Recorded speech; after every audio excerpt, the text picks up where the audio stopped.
1,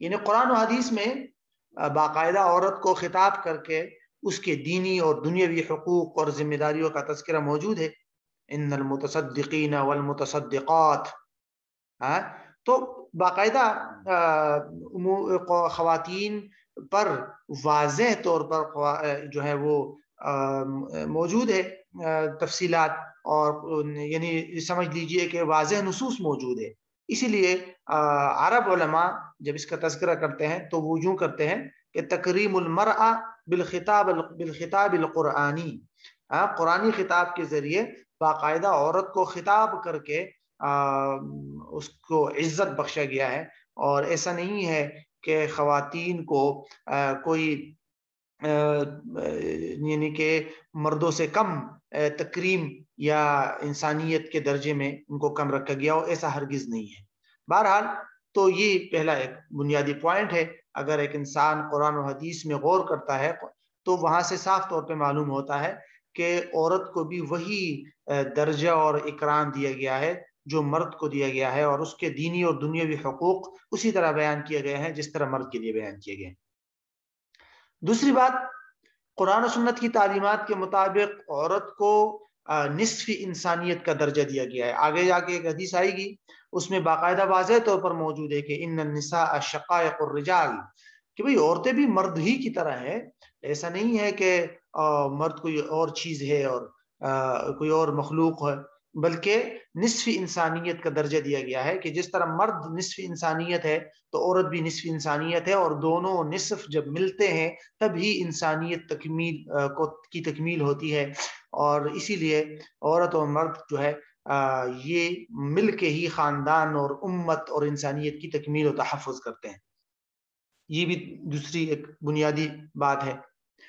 تیسری بنیادی بات یہی ہے کہ جیسے پہلے دونوں باتیں ہم نے دیکھ لی، تکریم، اکرام، عزت، احترام، انسانیت، اس میں مرد اور عورت برابر ہے. اسی طرح مالی حقوق میں بھی مرد اور عورت برابر ہے. آگے جا کے آپ دیکھیں گے یہ جو ایک شوشہ چھوڑا گیا ہے کہ عورت کو بہت ہی کم درجہ دیا گیا ہے، اس میں آپ دیکھیں گے کہ بہت ہی کم سچویشن اور بعض بہت کم حالات ایسے ہیں کہ جس میں کسی خاص وجوہات کی بنیاد پر عورت کا تھوڑا سا فرق رکھا گیا ہے مالی حقوق میں، ورنہ تو مالی حقوق میں مرد اور عورت کے میں عمومی طور پر یکسانیت موجود ہے. ہاں یہ الگ بات ہے کہ جب بات آتی ہے ذمہ داریوں کی تو جسمانی ساخت، قوت اور فطرت کے تقاضوں کی وجہ سے پھر ضروری بات ہے کہ اسلام نے ذمہ داریاں جو ہے وہ الگ الگ رکھی ہے. مرد کو کچھ الگ ذمہ داریاں سونپی ہے، عورت کو کچھ الگ ذمہ داریاں سونپی ہے، لیکن وہ بالکل الگ موضوع ہے، اس کو ہم یہاں نہیں چھیڑتے. اسی طرح یہ ایک دو فقہی باتیں ہیں.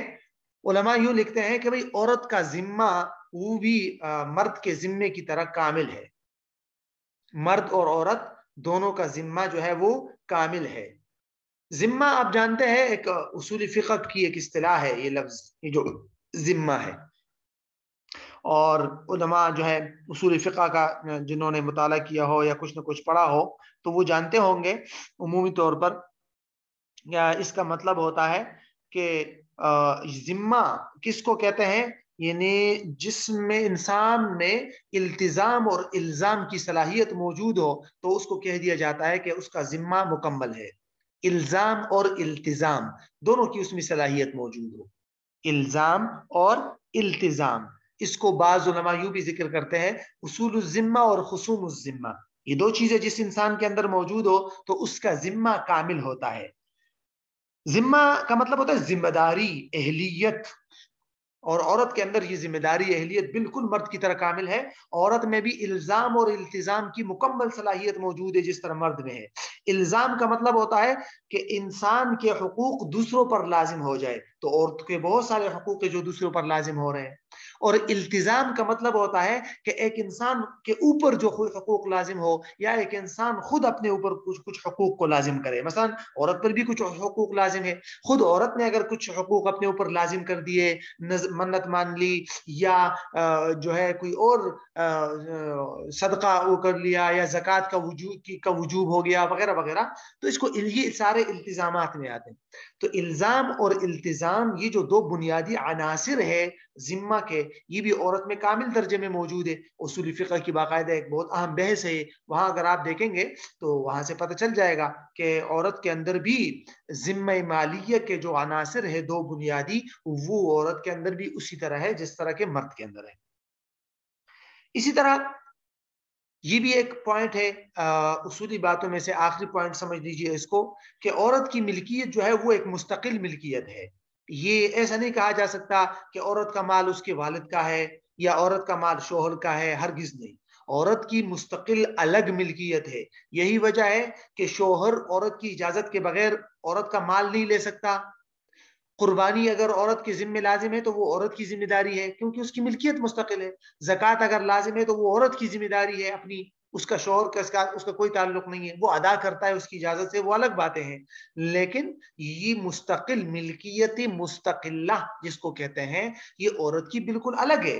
یعنی آپ آسان الفاظ میں یوں کہہ سکتے ہیں کہ ہر ایک انسان کی ملکیت یا ہر انسان دوسرے انسان کے لیے جس طرح اجنبی ہوتا ہے نا، اجنبی یہ معنی کہ ایک انسان کے لیے دوسرے انسان کے ملکیت میں اور اس کے مملوکہ چیزوں میں کوئی کام کرنا، تصرف کرنا، عمل کرنا جائز نہیں ہوتا، ایسے ہی عورت کی ملکیت مستقل ہے۔ اس عورت کی ملکیت اور مملوکہ چیزوں میں کسی بھی مرد کے لیے، خواہ وہ شوہر ہے، بیٹا ہے، باپ ہے، کوئی بھی ہے، اس عورت کی ملکیت میں اور اس کی مملوکہ چیزوں میں عورت کی اجازت کے بغیر تصرف وغیرہ کرنا، اس کو لے کر استعمال کرنا، یہ جائز نہیں ہے۔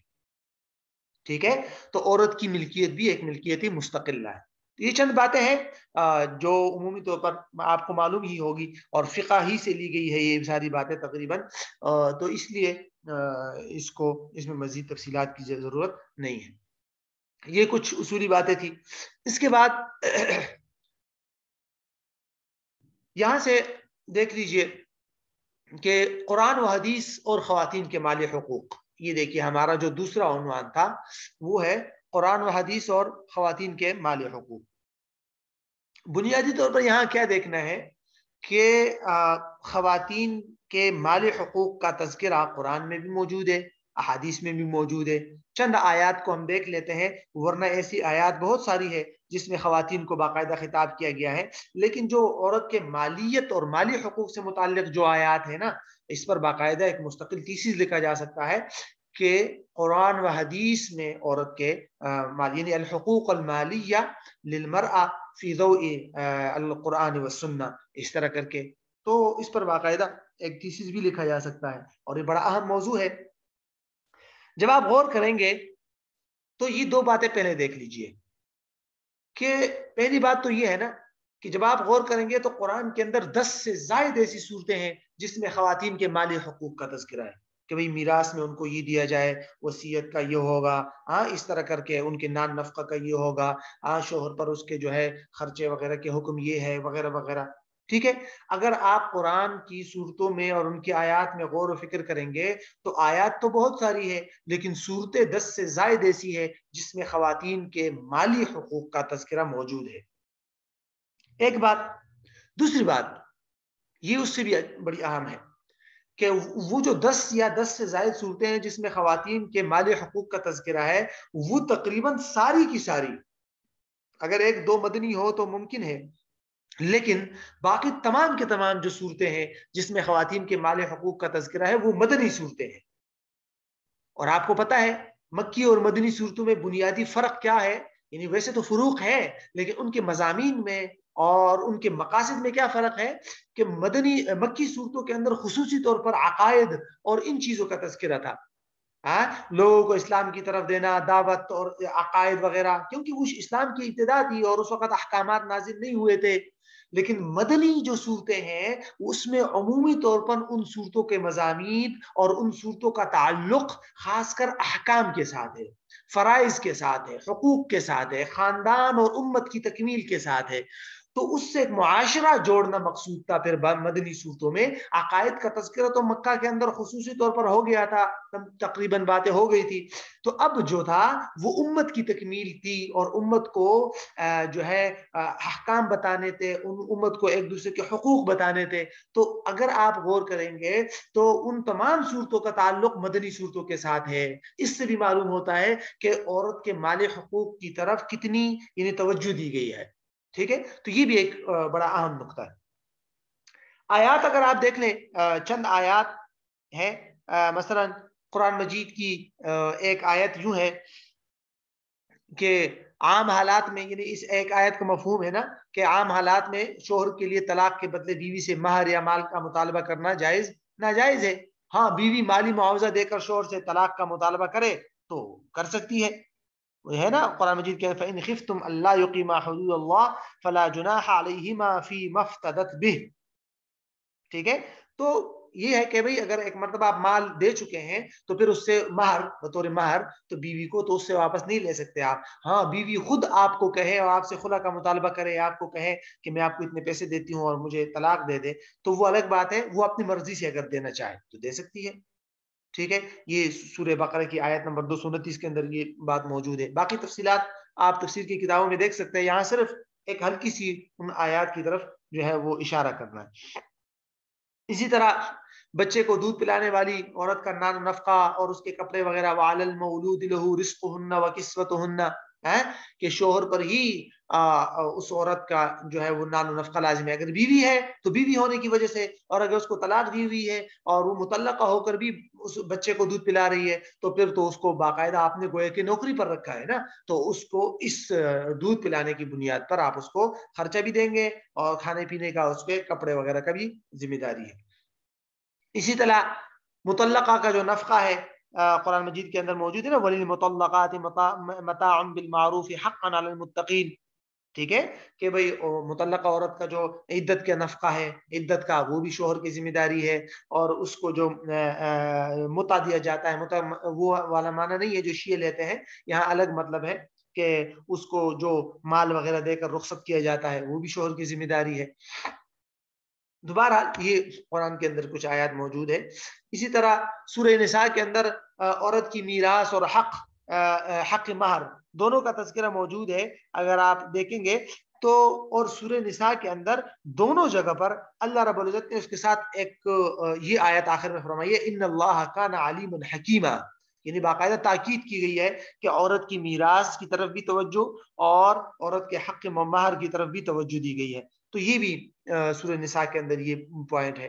اسی طرح یہ جہاں جہاں آپ دیکھیں گے تو عورت اور مرد کے دونوں کے حقوق مالیہ کو الگ الگ بیان کیا گیا ہے. مرد اور عورت دونوں کے حقوق مالیہ کو الگ الگ بیان کیا گیا. وہ ہے نا، للرجال نصیب مما ترک الوالدان والاقربون وللنساء نصیب مما ترک الوالدان والاقربون، ہے کہ نہیں؟ عورت کے حصے کا الگ تذکرہ ہے، مرد کے حصے کا الگ تذکرہ ہے. اسی طرح دوسری جگہ پر بھی ہے نا، للرجال نصیب مما اکتسبوا وللنساء نصیب مما اکتسبنا. تو یہ عورت اور مرد باقاعدہ ہر ایک کا الگ الگ اور مستقل تذکرہ کیا گیا ہے آیات کے اندر. تو یہ بھی بڑی ایک اہم بات ہے. یہ الگ الگ مستقل کی وجہ یہی ہے کہ عورت کو کوئی کمتر نہ سمجھے اور عورت کو باقاعدہ ایک مستقل اس کا حق سمجھ کر اس کو دیا جائے.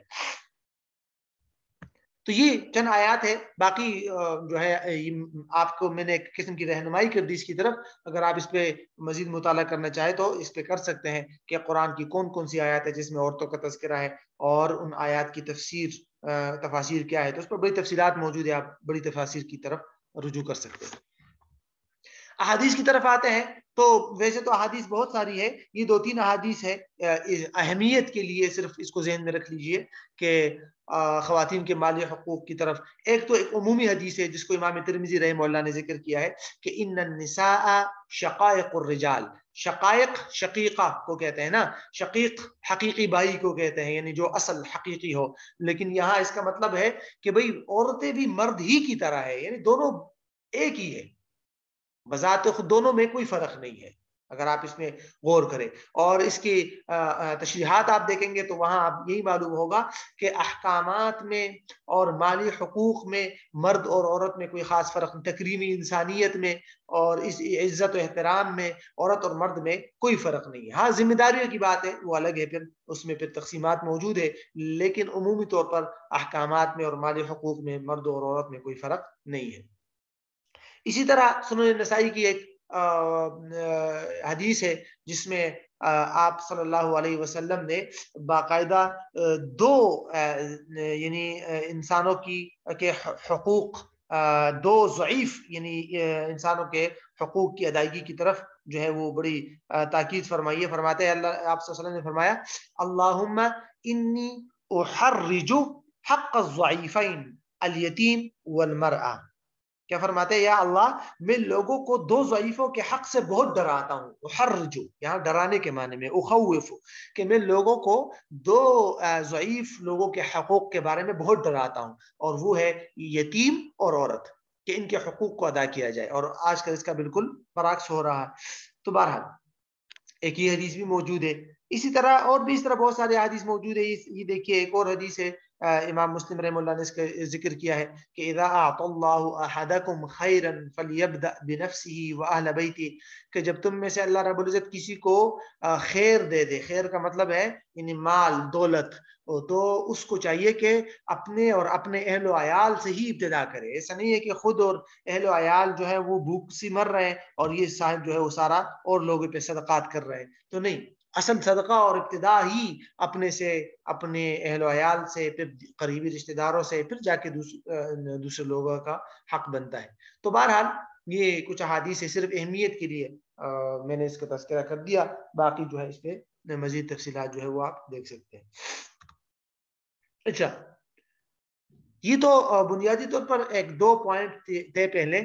پہلا پوائنٹ تھا ہمارا چند اصولی باتیں، اور جو دوسری پوائنٹ تھا ہمارا دوسرا قرآن و حدیث میں خواتین کے مالی حقوق. ٹھیک ہے، باقی جو ساتوں پوائنٹ ہے، یہ باقی جو 5 پوائنٹ تھے 7 میں سے، وہ آپ کے سامنے موجود ہے. ان کو ہم سورس آف ویلتھ کہہ سکتے ہیں، یعنی خواتین کے اموال کے مآخذ اور خواتین کے مالی حقوق کے سورسز، ماخذ کہاں سے. تو اس کو اگر آپ تقسیم کرنا چاہیں نا تو ان 5 پوائنٹ میں تقسیم کر سکتے ہیں.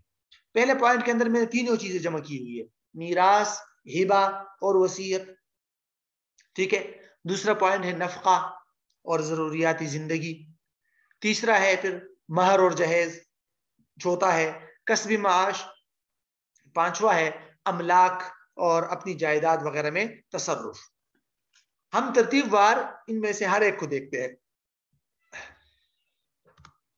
جہاں تک پہلا پوائنٹ ہے ان 5 میں سے، اور مجموعی طور پر جو تیسرا پوائنٹ ہے ہمارا میراث، ہبہ اور وصیت، ہر ایک کو الگ الگ دیکھیں گے. سب سے پہلے ہم دیکھتے ہیں میراث کو. ٹھیک ہے، میراث کے اندر یہاں ہم نے جو باتیں دیکھنی ہے نا، اس سے پہلے آپ ذہن میں ایک تمہیدی بات ذہن میں رکھ لیجئے. وہ یہ کہ دیکھیے یہ جو علم میراث ہے یا فرائض کا جو اس کو علم کہتے ہیں، یہ ایک مستقل علم ہے اور بہت ہی اہمیت والا علم ہے. اور یہ ایسے اصول و ضوابط ہیں کہ جن کے ذریعے انسان جو ہے وہ کسی بھی مرحوم شخص کے ورثاء کو معلوم کر کے اور ان کے حصوں کو معلوم کر کے شرعی اصولوں کے مطابق ان کو حصہ دے دیتا ہے. تو وہ ان اصول و ضوابط کا نام ہے میراث. اب میراث ممکن ہے آپ میں سے کچھ لوگوں نے نہ پڑھی ہو.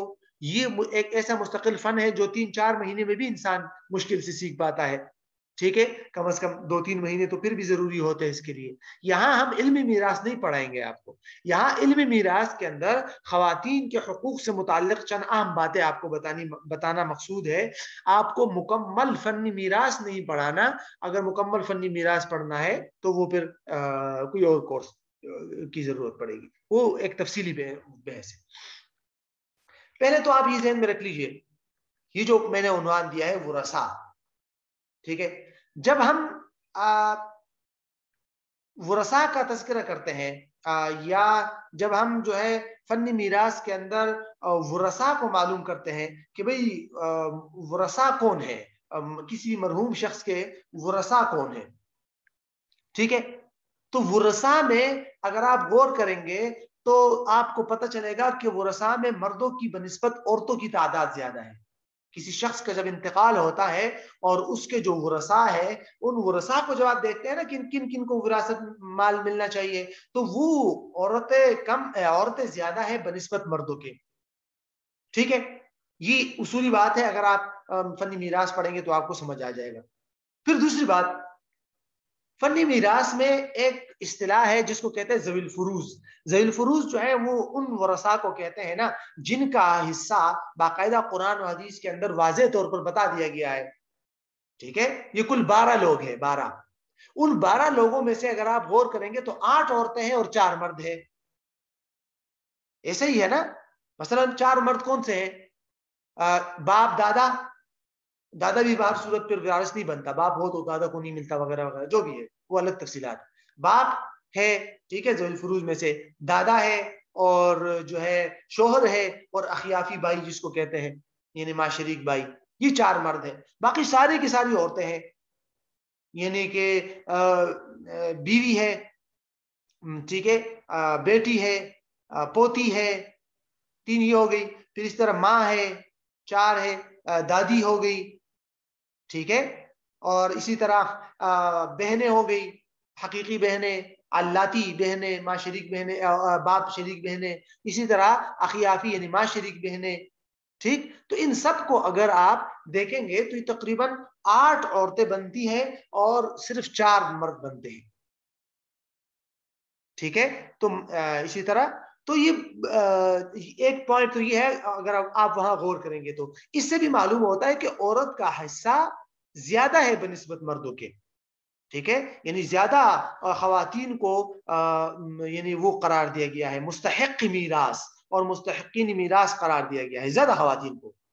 پھر اگر آپ عصبہ میں آئیں گے, عصبہ بھی ورثاء ہی کی ایک قسم ہے, میراث کے اندر شمار ہوتی ہے کہ جس کا حصہ تو فکس مقرر نہ ہو کہ اس کو مثلا چھٹا حصہ ملے گا یا نصف ملے گا, اس طرح مقرر تو نہ ہو, لیکن وہ دیگر ذوی الفروض کو حصے ملنے کے بعد جو بچ جائے سارا لیتا ہے. تو اس میں بیٹا ہے لیکن بیٹیاں اس کے ساتھ ہے, اگر بیٹی اور بیٹے ہیں ٹھیک ہے, ایسی صورت میں پھر بیٹوں کو ڈبل ملتا ہے, بیٹیوں کو سنگل, وہ بات آگے آئے گی. لیکن یہ ہے کہ وہاں پر بھی بیٹیاں موجود ہیں, اس میں بھی بیٹیوں کا حصہ بنتا ہے. ٹھیک ہے, اچھا یہ تو ایک خاکہ سا تھا ورثاء کے سلسلے میں. حصوں کی طرف جب آپ آئیں گے نا تو اگر آپ غور کریں گے اصولی میراث میں, ٹھیک ہے, تو آپ کو پتہ چلے گا کہ عورتوں کو ملنے والے حصے 6 قسم کے ہیں. عورتوں کو ملنے والے حصے 6 قسم کے ہیں. کبھی عورت کو مکمل مال کا 2/3 ملتا ہے, 66%.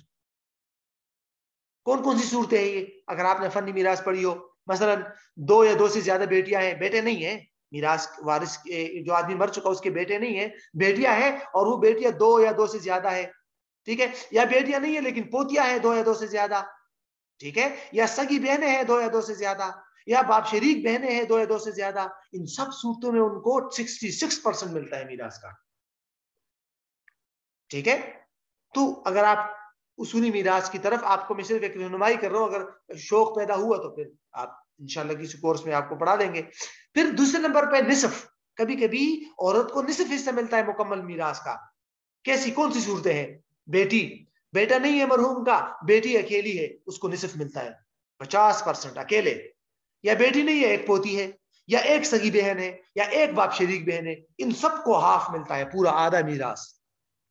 ٹھیک ہے, پھر تیسری صورت کون سی ہے؟ تہائی, سلس جس کو کہتے ہیں, یعنی 1/3, اس سے 33%. ٹھیک ہے, یہ بھی ملتا ہے, ماں کو ملتا ہے. ٹھیک ہے, ماں کو باقاعدہ ملتا ہے, اکثر صورتوں میں 1/3 ملتا ہے.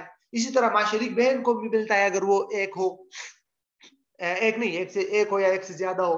ٹھیک ہے, تو اس کو بھی 1/3 ملتا ہے کبھی کبھی. یہ مختلف سچویشن ہے جس کو پھر دیکھا جاتا ہے. ٹھیک ہے, چھٹا حصہ بھی ملتا ہے عورت کو. بسا اوقات مثلا ماں ہے, اس کے ساتھ بیٹے بھی موجود ہے, مرحوم کے ماں موجود ہے, مرحوم کے بیٹے وغیرہ ہے, تو ماں کو چھٹا حصہ ملتا ہے, یعنی کہ 1/6. دادی ہے, اس کو بھی بسا اوقات چھٹا حصہ ملتا ہے. پوتی کو چھٹا حصہ مل جاتا ہے, جب ایک بیٹی ہو اور ایک پوتی ہو تو بیٹی کو آدھا دے کر باقی پھر چھٹا حصہ پوتی کو دے دیا جاتا ہے. باپ شریک بہن ہے, ماں شریک بہن ہے, ان سب کو چھٹا حصہ ملتا ہے. چوتھائی 1/4, یہ بھی موجود ہے. بیوی اگر ایک مرحوم کا انتقال ہو جائے اور اس کے ورثاء میں اس کے بچے موجود ہو تو پھر تو عورت کو 8واں حصہ ملتا ہے نا, یہ نمبر 6 پر جو ہے 8واں حصہ, ٹھیک ہے. لیکن اگر اس کے اولاد موجود نہ ہو, شوہر کی اولاد موجود نہیں, اس کے انتقال ہو جائے تو بیوی کو ملتا ہے 4تھائی حصہ 25%, ٹھیک ہے. تو یہ ہے بنیادی طور پر عورتوں کو ملنے والے حصے, سارے کے سارے یہ 6 ہے, ان کے اندر کوئی نہ کوئی ایک حصہ آتا ہے, ٹھیک ہے. تو بنیادی طور پر سب سے زیادہ حق جو ہے وہ 2/3 ہے, پھر نصف ہے, پھر 1/3 ہے, پھر 6واں حصہ ہے, ٹھیک ہے, نہیں پھر 4تھائی ہے, پھر 6واں حصہ ہے, پھر 8واں حصہ ہے, ٹھیک ہے. تو عمومی طور پر یہ ہے خواتین کے حصے بنتے ہیں. تو اس میں اگر آپ دیکھیں گے, چلے آگے پھر آئیں گے انشاءاللہ, اس کو ذرا آپ آگے دیکھیے گا, یہ تو صرف حصے تھے. جب آپ خواتین اور مردوں کا حصے کا موازنہ کریں گے نا کہ بھئی ایک آدمی کا انتقال ہو گیا, اس کے ورثاء میں مرد بھی موجود ہے اور خواتین بھی موجود ہے, ٹھیک ہے, مرد بھی موجود ہے اور خواتین بھی موجود ہے. تو ان کو جو حصے ملتے ہیں ان تمام حصوں کو اگر آپ ان کا موازنہ کرنا چاہے اور ان کو دیکھنا چاہے کہ کس کو کتنا مل رہا ہے, تو زیادہ سے زیادہ ہمارے سامنے یہ 4 صورتیں نکلتی ہیں, ٹھیک ہے. کبھی مرد اور عورت دونوں کا حصہ برابر ہوگا, ایسا بھی ہو سکتا ہے. کبھی عورت کا حصہ مرد سے زیادہ ہوگا, بالکل ایسا بھی موجود ہے. کبھی عورت کو ملتا ہے اور مرد محروم ہو جاتا ہے, بالکل ایسا بھی موجود ہے. اور کبھی عورت کو مرد کے مقابلے میں آدھا ملتا ہے. اب اگر آپ ان 4 صورتوں میں غور کریں گے تو صرف لاسٹ سچویشن ایسی ہے جس میں عورت کا حصہ کم ہے, ٹھیک ہے. یہ فن میراث کے اندر اگر آپ غور کریں گے تو باقاعدہ آپ کو یہ 4 صورتیں آپ کو نظر آ جائیں گی. مثلا دونوں کو برابر حصہ کیسے ملتا ہے, ٹھیک ہے, مرد اور عورت, ٹھیک ہے, کہ دونوں کا حصہ برابر ہو. مختلف کئی صورتیں ایسی ہے. مثال کے طور پر ایک مرحوم ہے, اس کا انتقال ہو گیا, ٹھیک ہے, اس کا بیٹا بھی موجود ہے, اس کی ماں بھی موجود ہے, اس کا باپ بھی موجود ہے, ٹھیک ہے. تو ایسی صورت میں ماں اور باپ دونوں کو برابر حصہ ملتا ہے, 6واں حصہ, ٹھیک ہے. ماں اور باپ یعنی ایک آدمی کا انتقال ہو گیا, اس کے ورثاء میں ایک بیٹا ہے, 2-3 بیٹے ہیں اور والدین بھی ہے, والد اور والدہ. تو یہاں والد اور والد دونوں کو 6واں حصہ ملتا ہے, کسی کو کم حصہ کم یا زیادہ نہیں ہے. ایسی اور بھی کئی صورتیں موجود ہیں. ماں شریک بھائی بہن کا حصہ بھی برابر ہوتا ہے, ٹھیک ہے, جس میں کوئی کمی زیادتی نہیں ہوتی. ماں شریک بہن بھائی کا حصہ اگر آپ دیکھیں گے. اچھا, دوسری سچویشن یہ ہے کہ کبھی عورت کا حصہ مرد سے زیادہ ہوگا, کبھی عورت کا حصہ مرد سے زیادہ ہوگا. مثال کے طور پر کہ ایک عورت کا انتقال ہو گیا, ٹھیک ہے, اور اس کا ایک شوہر موجود ہے, اس عورت کا باپ بھی موجود ہے, ماں بھی موجود ہے اور اس کی بیٹیاں بھی موجود ہے. مثلا 2 یا 2 سے زیادہ بیٹیاں ہیں, ٹھیک ہے. تو ایسی صورت میں بیٹیوں کو زیادہ حصہ ملتا ہے اور باپ کو کم حصہ ملتا ہے, شوہر کو بھی کم حصہ ملتا ہے. مثلا میں آپ کو ایک مثال دیتا ہوں. ایک شوہر کا انتقال ہو گیا, نہیں عورت کا انتقال ہو گیا, اس کا ایک شوہر ہے, والد صاحب ہے, والدہ ہے اور 2 بیٹیاں ہیں, ٹھیک ہے. ایسی صورت میں شوہر کو ملتا ہے 4واں حصہ یعنی 25%, ٹھیک ہے. ماں باپ کو ملتا ہے 6واں حصہ اور بیٹیوں کو ملتا ہے 66%. کتنا ملتا ہے, یعنی بیٹیوں کو ملتا ہے کل مالی میراث کا یعنی 2/3, 66% ملتا ہے. یہاں شوہر اور باپ دونوں کو کم حصہ ملا ہے اور بیٹیوں کو زیادہ حصہ ملا ہے. تو ایسی بھی سچویشن اور بھی موجود ہے جہاں پر عورت کا حصہ مرد کے حصے سے زیادہ ہو جاتا ہے. تیسری سچویشن یہ ہے کہ عورت کو ملتا ہے اور مرد محروم ہو جاتا ہے. ایسی بھی صورتیں موجود ہے, صرف عورت وارث ہوتی ہے, حالانکہ مرد زندہ ہوتا ہے لیکن وہ محروم ہو جاتا ہے. مثال کے طور پر کہ ایک عورت ہے, اس کا انتقال ہو گیا, اس کا شوہر ہے, باپ ہے, ماں ہے, بیٹی ہے, پوتی وغیرہ کو چھوڑا ہوا ہے, ٹھیک ہے, پوتے بھی ہیں اور ٹھیک ہے. تو ایسی صورت میں علماء نے یعنی اگر آپ دیکھیں گے تو پوتی کے بجائے یعنی ایک صورت ہے نا, مثال کے طور پر ایک عورت کا انتقال ہو گیا, اس کا شوہر ہے, ماں باپ ہے, بیٹی ہے اور پوتی. تو اگر اس صورت میں بیٹی ایک ہو تو اس کو آدھا حصہ ملتا ہے اور پوتی کو چھٹا حصہ ملتا ہے، ٹھیک ہے، اس سچویشن میں. لیکن اسی سچویشن میں اگر پوتی کے بجائے پوتا ہو اس کو کچھ نہیں ملتا، وہ محروم ہوتا ہے. یعنی جو میں نے سچویشن آپ کو بتائی کہ ایک عورت کا انتقال ہو گیا، ٹھیک ہے، اس کا شوہر موجود ہے، اس عورت کے ماں باپ موجود ہے، اور اس کی جو ہے ایک بیٹی موجود ہے، ٹھیک ہے، تو اور اس کے ساتھ اگر پوتی ہوئی تو اس کو میراث ملے گا چھٹا حصہ. لیکن اگر پوتی نہیں ہے بلکہ پوتا ہے تو پھر اس کو کچھ نہیں ملتا. ٹھیک ہے، اور بھی اس طرح کی کئی سچویشن ہے آپ کو مل جائیں گے اگر آپ میراث میں سرچ کریں گے نا، فنی میراث کے اندر. ٹھیک ہے، بہنوں بھائیوں کی سچویشن بھی ایسے آ جاتی ہے کہ جہاں پر عورت کو ملتا ہے مرد محروم ہو جاتا ہے. بہت ساری آپ کو اس کی مثالیں مل جائے گی. یہاں آپ کو صرف اس کی مثالیں بتانی ہے تاکہ آپ کو معلوم ہو جائے کہ عورت کا میراث میں کتنی اہمیت ہے حصے میں. کبھی عورت کو مرد کے مقابلے میں آدھا ملتا ہے، ہاں یہ موجود ہے. اگر آپ غور کریں گے تو اس نیچے والے پوائنٹ کی طرف آئیے، یہ جو چوتھی صورت ہے اسی کی تفصیل ہے آگے، کہ عورت کو مرد کے مقابلے میں جو آدھا حصہ ملتا ہے اس کی صرف اور صرف میراث میں 3 سچویشن ہے. 3 صورتیں ایسی ہیں جس میں عورت کو مرد کے مقابلے میں آدھا حصہ ملتا ہے. 3. ایک ہے کہ ایک آدمی کا انتقال ہو گیا اور اس کی بیٹی اور بیٹا موجود ہے، تو یہاں بیٹی اور بیٹیوں میں جو ہے وہ کیا ہوتا ہے، للذکر مثل حظ الانثیین. قرآن کے اندر جو قاعدہ بیان کیا گیا ہے کہ بیٹے کو ڈبل اور بیٹی کو آدھا حصہ دیا جائے گا. ٹھیک ہے، اسی طرح دوسری سچویشن ہے کہ مرحوم کے حقیقی بھائی اور حقیقی بہن اگر کہیں وارث بنتے ہیں حقیقی بہن بھائی، تو وہاں حقیقی بھائی کو حقیقی بہن کے مقابلے میں ڈبل حصہ ملتا ہے. ٹھیک ہے، پھر تیسری سچویشن ہے مرحوم کا والد اور والدہ. مرحوم کے والد اور والدہ کو اگر میت کی اولاد موجود ہو تو ان کو تو برابر ملتا ہے، لیکن صرف ایک سچویشن ہے کہ مرحوم کی اولاد موجود نہ ہو اور والد اور والدہ ہو، تو وہاں والد کو زیادہ ملتا ہے اور والدہ کو کم ملتا ہے. والد عصبہ ہو جاتا ہے، سارا مال لے لیتا ہے، اور والدہ کو کم حصہ ملتا ہے. تو صرف یہ 3 سچویشن ایسی ہے کہ جس میں عورت کا حصہ مرد کے حصے کے مقابلے میں کیا ہے، آدھا ہے. ٹھیک ہے، اور اس کی بھی خاص وجوہات موجود ہے، یعنی کہ کیوں ان 3 سچویشن کے اندر بھی کیوں ایسی وجہ ہے کہ جس میں بیٹے کو بیٹی کے مقابلے میں دگنا حصہ دے دیا گیا. ویسے تو اس پر بہت ساری تفصیلات موجود ہے، عقلی بہت ساری ریزن آ جائے گی، لیکن جو بنیادی نقطہ ہے نا وہ یہ ہے کہ دیکھیے شریعت کے یہ اصول ہے 2، یہ اکثر جگہ پر اپلائی ہوتے ہیں کہ الخراج بالزمان یا الغنم بالغرم. کیا ہے کہ نفع جو ہے وہ ذمہ داری کے بدلے ملتا ہے.